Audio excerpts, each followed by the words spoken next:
Hello mga lalabs, mga vayots! Mega love shoutout po sa inyong lahat. Magandang gabi Pilipinas, magandang umaga, tanghali, hapon, or gabi sa sulok ng mundo. Mega love shoutout sa mga kapwa ko po OFWs around the world. Hello, mega love shoutout po sa inyong lahat. Kung bago lang po kayo sa aking YouTube channel, huwag po kalimutan mag-subscribe, like, at share. So dito po tayo ngayon mga lalabs, mga vayots, no? Pass muna tayo sa mga daming issue ngayon ng Marcos Jr. Administration, nakakaloka. Dito sa nagdaang Miss Universe Philippines pageant. So, yung nanalo, mga lalabs, mga bayots, ay isang nagngangalang Chelsea Manalo, no? Na kung saan ay napuno po siya ng bash ngayon, no? Na-bash talaga siya ng husto, ng ibang ayaw sa kanya. Dahil yung gusto sigurong ipanalo ng ibang mga Pilipino, mga supporters sa pageant, yung mga mapuputi lang. So, walang karapatan yung isang brown na Pilipino or Pilipina or dark brown na sumali sa patimpalak na ganito. Actually, meron pa nga akong isang bit doon, yung taga Iloilo, yung maiksi yung buhok, na brown din siya, kasing kulay din niya. Parang 2 years ago yata, di ba may nanalong Miss Africa na maiksi yung buhok. Parang ganun yung itsura niya, ang ganda din niya. Pero nanalo siya sa, hindi Miss Universe, may iba-iba yun, di ba? May Miss Supranational, may Miss Earth, may kung ano pa. So, doon siya nabilang, hindi dito sa Universe. So, ito siya, yung ating pambato, si Chelsea Manalo sa Miss Universe Philippines, no, sa ibang bansa. So, ngayon, itong bakla na ungas, na upaw, na sinaw, ay nilait itong si Miss Universe Philippines Chelsea Manalo. Meron din dito balita, sa balita, no, na tabloid, na tinawag pa na dark horse si Miss Chelsea, no. Nakaka-insulto naman ganito, no, na yung bang imbis na makakuha ka ng suporta sa kapwa mo Pilipino, magbibigay sa iyo ng lakas ng loob na patatagin ang iyong kalooban para manalo. Kasi hindi biro ang mga ganito. No, napupunta ka kahit nakalakad ka lang doon, palakad-lakad ka lang, nakabikini. Hindi madali yun, ha. Hindi nga madali mag-araro, ito pa kaya. Rarampa-rampa ka dyan. Hindi madali kasi pinagpapraktisan ito ng matagal, no. Yung mga lakad, tapos yung mga moves mo, tapos yung mga paano ka sumagot. Paanuhan dito sa talino. So, ngayon, ayon dito sa balita ng Pilipinas Today, so, itong si baklang pangit na direktor, pa naman siya, may pinag-aralan, direktor.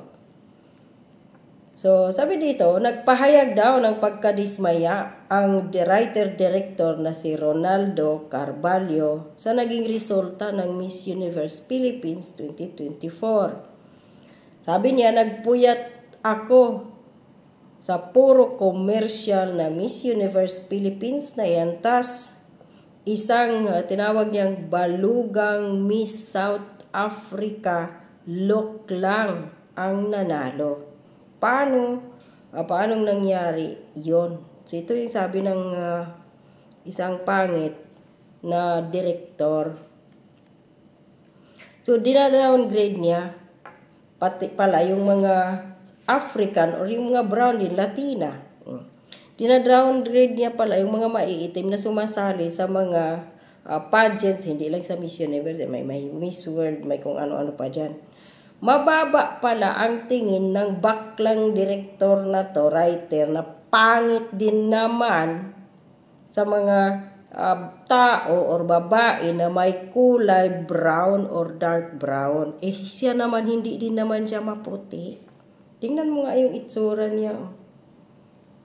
Tadali. Hindi din naman siya maputi. O tingnan mo. Brown din naman siya. O tingnan mo pa yung ulo niya, Napakasinaw. Mr.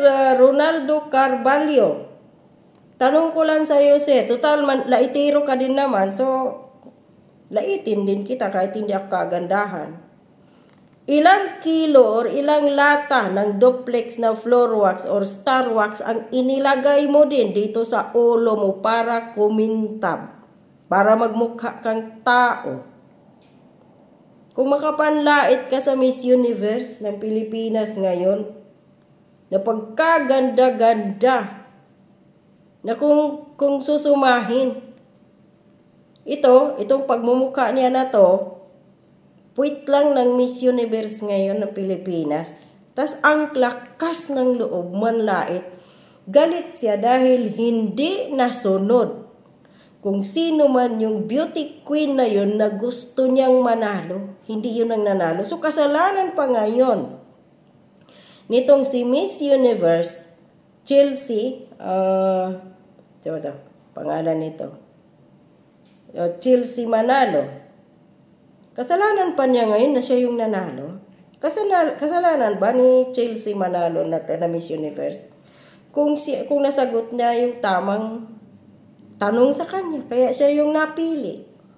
Hindi naman siguro na kasalanan yun. Sisihin ng baklang writer na to na si Ronaldo Carvalho, yung kanyang manok na beauty queen, na bakit hindi siya nakuhang Miss Universe.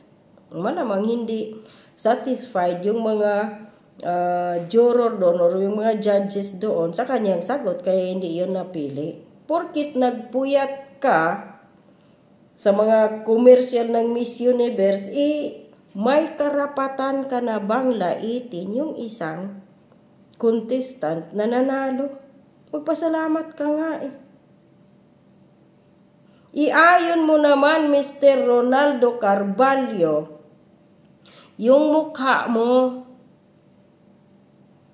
Kung kagwapuhan ka ba bago ka man lait sa itsura ng iba, tatawagin mo pang balugang Miss South Africa lang daw yung nanalo. Wow. Gwapo ka, sir? Gwapo ka, sir? Yun lang naman Kung makapanglait ka, akala mo ikaw din yung pinakagwapong lalaki sa Pilipinas?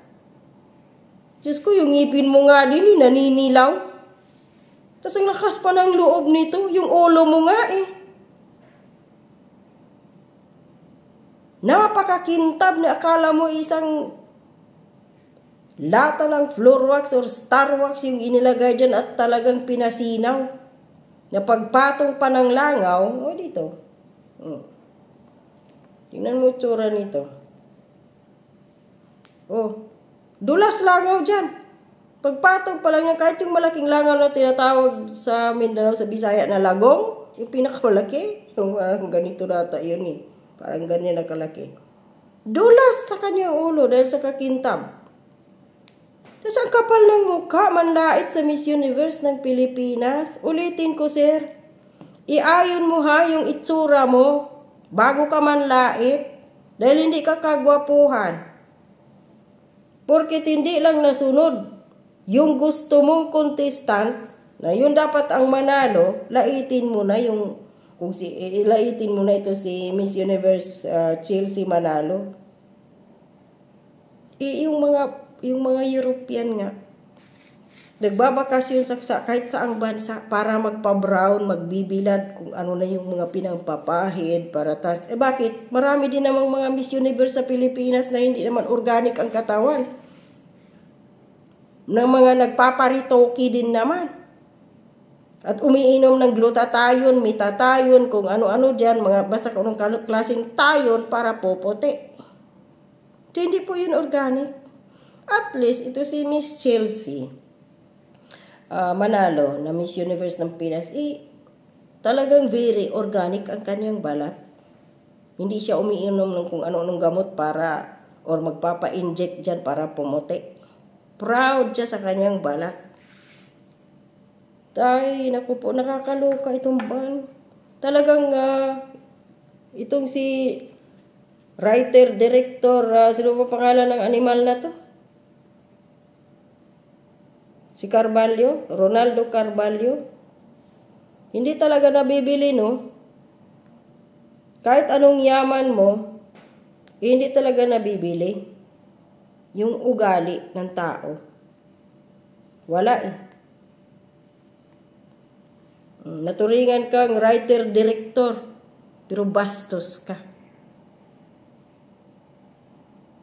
Diyos ko. Parang walang pinag-aralan ang director-writer na to, no, na si Ronaldo Carvalho. Makapanglait, akala mo gwapo ang animal, mukha kang ang tikbalang na sinumpa. Buisit. Kung sa bagay, wala tayo magtaka.